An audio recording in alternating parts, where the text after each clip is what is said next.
खांसी के घरेलू उपचार। 2 मिनट में खांसी कैसे ठीक करें। कई लोगों को गर्मियों में भी खांसी की समस्या होती है, तो कृपया इसे अपने 5 व्हाट्सएप ग्रुप पर भेजें।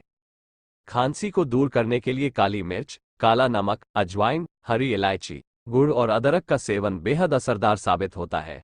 काली मिर्च का सेवन सीने में जमा बलगम को पतला करके बॉडी से बाहर निकालता है। इसका सेवन करने से सांस की नलियां साफ होती है और इन्फेक्शन दूर होता है। काला नमक सूखी खांसी को कम करता है। आप तुलसी और अरदुसी का भी सेवन कर सकते हैं। अगर खांसी बार बार हो तो तुलसी और अरदुसी का काढ़ा दिन में 2 बार पिएं। काली मिर्च और गुड़ भी काफी फायदेमंद माना जाता है।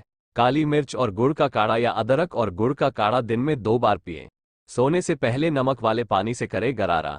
गले में खराश या जलन को कम करने के लिए खारे पानी से गरारे करना फायदेमंद होता है। अदरक आपके सूखी खांसी में बहुत काम आता है।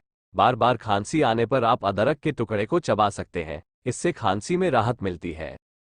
ऐसी स्वास्थ्य से जुड़ी जानकारी के लिए हमारी चैनल द दादी फैक्ट को लाइक और सब्सक्राइब जरूर करें और बेल आइकॉन पर क्लिक करें ताकि हमारी वीडियो आप तक सबसे पहले पहुंचे।